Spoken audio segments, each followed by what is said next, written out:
Welcome back to The Price of Business. I am your host, Kevin Price, talking to you about you and your business. I want to talk a little bit about U.S. Daily Review. I'm going to talk to Steve Parkhurst, who is a contributor and actually senior editor over at usdailyreview.com. And I don't know if you've been watching it. I know you watch a lot of stuff that's interesting about the site, but we're quickly approaching, I think now, 1,200 articles, and we really didn't get our launch until August of last year.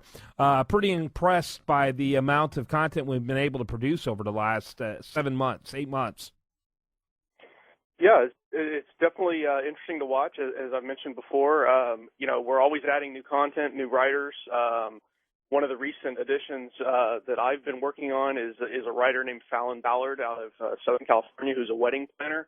And, as a guy and most guys on the show, even if you've gone through a wedding, which I have not because I'm not married, but it's been interesting to read her articles, and it's kind of fun to actually edit them because she's actually kind of brought a different spin to wedding planning. And I don't mean that as anything out of the ordinary. It's just that she just kind of makes it fun, and she's got some really insightful ideas. And as I look at and read her articles, I'm thinking, man, it's a good thing women plan these things, and it's a good thing for wedding coordinators because these are not things I would think of. And so it's just one of these things that U.S. Daily Review is just bringing a lot of really different writers. It's bringing a lot of different content, and it's really if you visit the site once a day, once a week, once a month is just not enough. But if you visit it just a little bit, you'll always find something different. You're always going to find new content, and it's just going to be a lot different than most other websites out there. Yeah, absolutely, and it's really all over the chart. It really does have what we seek, which is kind of an outside the beltway perspective. There's certainly some writers who are from D.C. and that type of thing, but it's a lot of content for people all over the so-called flyover space that the media elite talks about. Yeah, absolutely. It's definitely something that's helped make the site unique. Is that it's a perspective from the regular, or what you would consider the regular news media, is from Washington D.C. and New York City, and where everybody else. Yeah. So that's definitely something where the perspective that it just goes to show hey, there's a perspective outside of these cities where these journalists and these media types all hang out and talk to each other and they report each other's stories as fact and that sort of thing. It's like, hey, there's everybody else out there. There's other stuff going on. Life does exist outside of D.C. and New York. So our U.S. Daily Review is proof of that.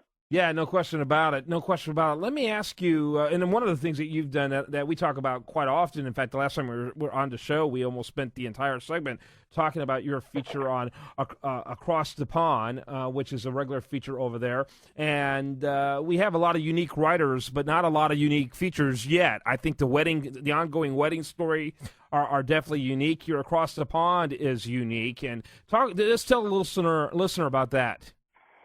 Well, yeah. So Across the Pond is literally every day. I'm seeing tweets. I'm seeing stuff on Facebook. I visit the sites regularly. I've often said that I think the London press, the UK press, is a lot more objective about United States politics than our media is. So I just find their writing to be really interesting. So what had happened before I joined with U.S. Daily Review was I would read the foreign press every night before I go to bed because their stories would be fresh for the next day. But I would be reading their take on American politics. Well, eventually I developed a take on, or an interest in what's going on in the U.K. because, as I've said before on your show, I think that the U.K. is sometimes typically in the past maybe 10 to 12 years ahead of where we were going. And so some of their policies, especially the fact that they've got an ObamaCare type of system already in place, they've had that for a very long time. And it was something that we could have seen coming years ago had we really been paying attention to what was going on there. Yeah, I think they've had it since even just before World War II or I mean, it would have had to been before or after World War II, but very close to that era. They've had it for decades. Yeah, and as you mentioned last time we talked about your grandfather, many years ago, yeah, they've had a system like this in place for a very long time. And so my 10 and 12-year number is not accurate as far as that goes, but on many other policies, especially their progressive tax policies, Tony Blair, Gordon Brown, things that they did is stuff that you can kind of see if you watch Obama closely enough. It's like he's almost trying to model some of what he's doing or saying off of the UK system. Mm-hmm. Oh, yeah, no question about it. And there's no question about the fact that they are something of a harbinger of things to come for us. What's interesting is now you've got Cameron and company, David Cameron, the Prime Minister, working to reverse socialized medicine, try to develop areas of privatization and shift some responsibility back to society and stop this perception of somehow that the government is a panacea. Yeah, we kind of discussed this last time where he's really tried to, it's his concept called the big society where he's tried to, and we talked about the fact that it's a horrible name. That name would never fly in the United States. But what he's tried to do is get literally everybody except the government to take some responsibility for health care, whether it's charities or churches or other private foundations. It's returning responsibility back to the local level, returning it back to the people, as opposed to saying, okay, there's going to be a faceless, anonymous bureaucrat in London or in our case in Washington, D.C., making decisions on when you die and how much, whether you're going to get your next treatment or, your next dose of medicines or whatever.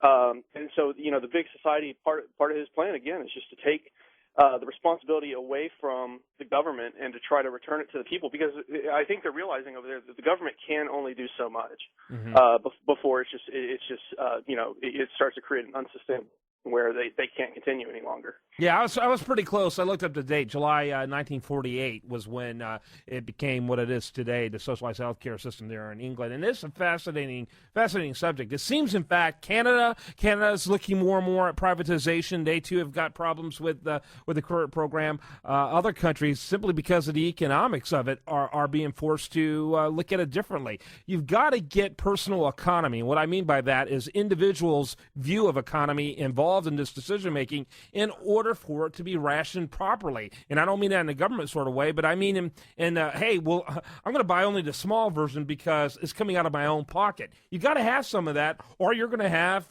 pandemonium when it comes to a fiscal situation.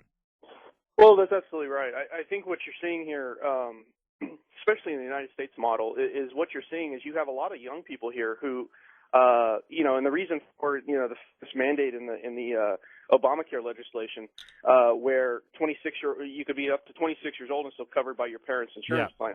Yeah. Well, part of the reason for that is because a lot of people in that age range that they expanded coverage for were people who did not buy health insurance because they figured they didn't need it. They're young, they're healthy, they don't want it. We live in a different society. We have access to information. People will self-diagnose on WebMD or whatever. And so you had a whole pool of people who were not in the system. Well, what Obamacare has done is it's brought people in. Basically, they're additional payers. That's all they are. Hey, Steve, I got to go take a break, but I'm going to hold you through the break, and we'll talk some more. Okay. Steve Parkhurst, by the way, go to usdailyreview.com, put in Steve Parkhurst. You'll see great information by him. More after this on The Price of Business.